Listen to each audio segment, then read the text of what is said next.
स्वागत है आपका हमारे साप्ताहिक मार्केट अपडेट में। आज हम पिछले हफ्ते के बाजार के रुझानों और डेटा को देखेंगे ताकि आप समझ सके कि बाजार किस दिशा में जा रहा है। बाजार का समग्र प्रदर्शन। पिछले हफ्ते निफ्टी 50 में अच्छी तेजी देखी गई। ये 1.02% ऊपर चढ़ा और 25,003.05 पर बंद हुआ। इसका मतलब है कि बाजार ने 252.35 पॉइंट्स की बढ़त बनाई। एडवांस डिक्लाइन रेशियो की बात करें तो 1,459 शेयरों में तेजी थी, जबकि 1,132 शेयरों में गिरावट देखी गई। ये बताता है कि बाजार में सकारात्मक माहौल रहा। मार्केट मूड इंडेक्स MMI पिछले हफ्ते 60.62 से घटकर 57.00 पर आ गया, लेकिन ये अभी भी ग्रीड जोन में है। इसका मतलब है कि निवेशकों में खरीदारी का उत्साह बना हुआ है और बाजार में बुलिश सेंटिमेंट दिख रहा है। इंडिया VIX, जो बाजार की वॉलेटिलिटी दिखाता है, 14.63 पर आ गया है। ये कम वॉलेटिलिटी का संकेत है, यानी बाजार में स्थिरता दिख रही है। सेक्टर्स का प्रदर्शन। अब देखते हैं कि अलग अलग सेक्टर्स ने कैसा प्रदर्शन किया। निफ्टी रियल्टी सबसे आगे रहा, जिसमें 4.68% की शानदार बढ़त देखी गई। निफ्टी मेटल में 1.90%, निफ्टी प्राइवेट बैंक में 1.79% और निफ्टी फाइनेंशियल सर्विसेज में 1.75% की बढ़त हुई।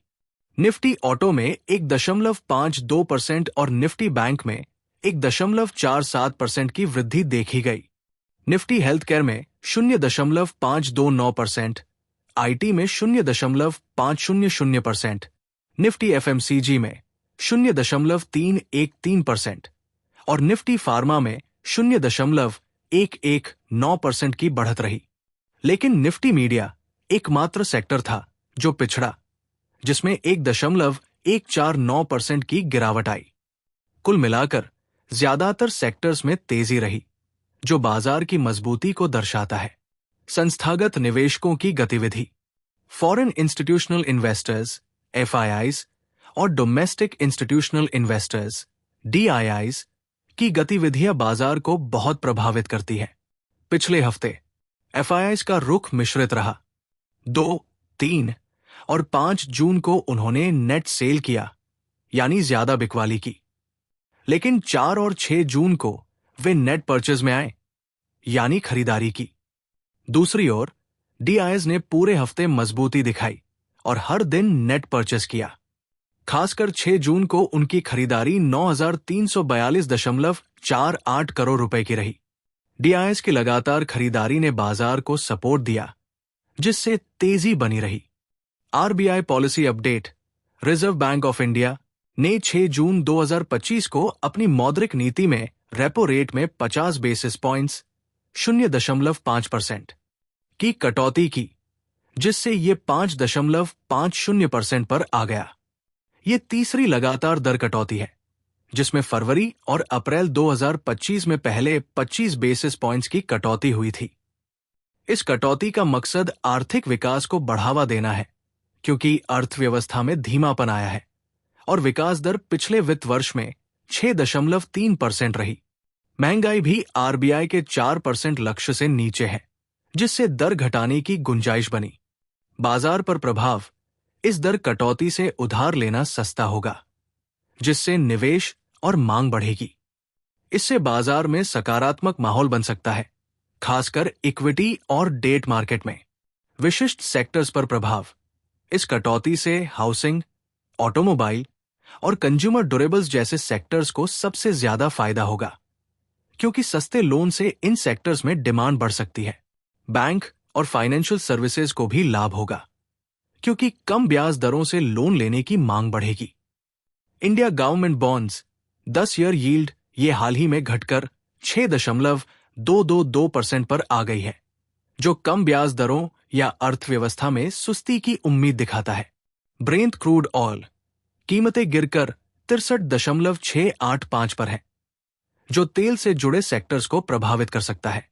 $, टू भारतीय रुपया एक्सचेंज रेट ये 85.6570 पर है, जो रुपए के मुकाबले डॉलर की मजबूती दिखाता है। यूएस डॉलर इंडेक्स DXY ये 98.954 पर है, जो वैश्विक करेंसी मार्केट में बदलाव का संकेत देता है। इन कारकों पर नजर रखना जरूरी है। टॉप गेनर्स और लूजर्स। निफ्टी 50 में कुछ शेयरों ने शानदार प्रदर्शन किया तो कुछ पीछे रहे।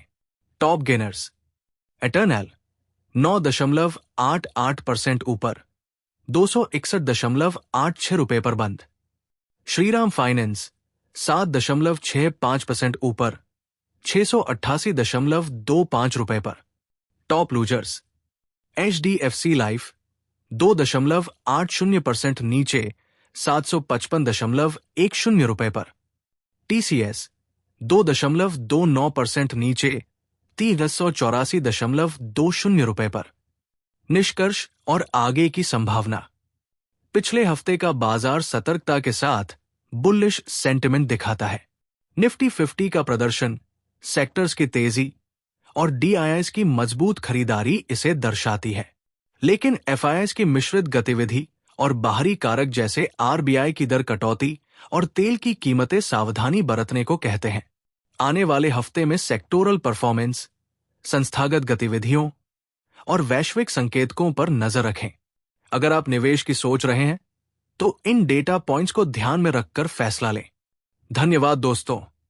अगले अपडेट के लिए हमारे साथ जुड़े रहें। अगर आपको यह पसंद आया तो लाइक और सब्सक्राइब करना न भूलें। मिलते हैं अगले हफ्ते।